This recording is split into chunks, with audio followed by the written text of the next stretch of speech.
Hey guys, I'm Kalilah Reynolds and it's time for Money Mondays JA, brought to you in partnership with Proven Wealth.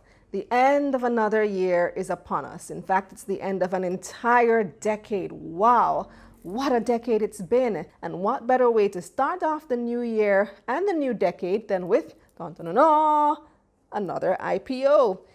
The initial public offer for First Rock Capital Holdings opens in 2 weeks on January 13. They're seeking to raise up to 18.5 million US dollars or 2.5 billion Jamaican dollars and subsequently list on both the main and US dollar markets of the Jamaica Stock Exchange.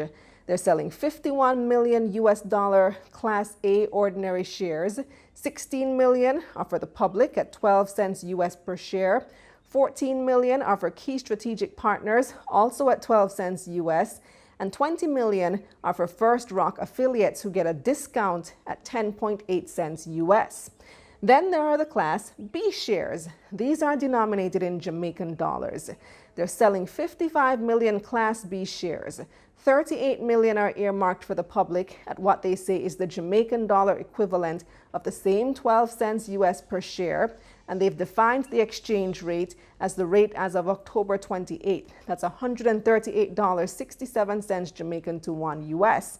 So that puts the share price at $16.67 Jamaican each. The minimum investment is 1,000 shares, so you could buy into this for 120 US dollars or a little less than 17,000 Jamaican. And the lead broker is Sagicor Investments. Now, who is First Rock and what do they do?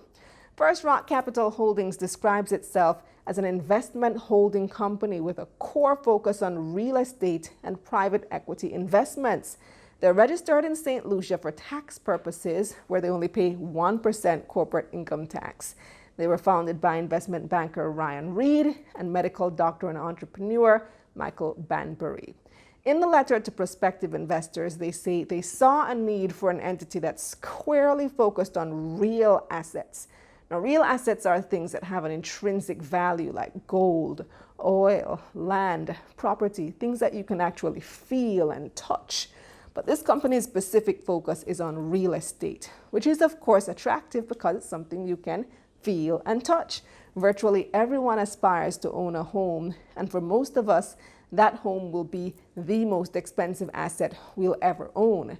There's also businesses that need commercial space to operate. And if you look around Kingston, for example, you'll see where property prices are rising fast. Now, First Rock isn't only looking at properties in Jamaica, though. They're diversified into Miami, Costa Rica, Cayman, and they're also now looking at Guyana, which is poised for exponential growth as they become a major oil-producing country on the global stage. The company started operating in March of this year, 2019, after raising 16 million US dollars in a private placement. And they've already used that money to buy several properties. These include both commercial and residential properties. Some of them are occupied and generating income already, such as the shops at Rose Hall in Montego Bay. Now, the prospectus doesn't give details on how much income they're generating from that investment, nor the others that are already leased or rented, some of which they're using for short-term rentals like Airbnb, such as the 3 two-bedroom townhouses that they have at Old Fort Bay in St. Anne. They also have 2 condos in Brickell. That's a trendy upscale area in downtown Miami. They paid $500,000 US each for those, one's being leased, one's being used as a short-term rental.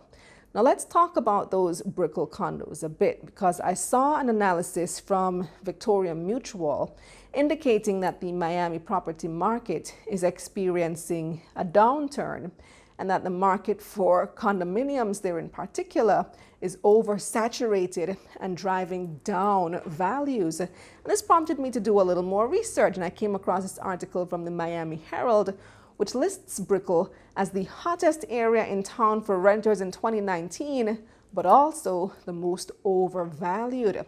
The article quotes one real estate investor as saying, from an investor perspective, Brickell is a no-go zone because of the amount of oversupply that exists. He said the cost of a condo there is so rich that landlords are having to subsidize their tenants because the rents won't cover the monthly costs. So that's something to consider when buying into a stock like this. Are the funds being spent wisely? Are the managers getting the best value for money? Were the Brickell condos, for example, worth it? But there are other properties, like I mentioned, and First Rock is well diversified. If one property isn't doing well right now, others may make up for it. In this case, quite a few of the others haven't been built yet, though, so it will take a while for those to realize gains. They have 5 one-bedroom apartments at the Grove in Grand Cayman. Those should be done in about 3 months. They have 3 apartments and 2 townhouses at a new development on Salisbury Avenue in Kingston 6. Those should be done by the end of 2020.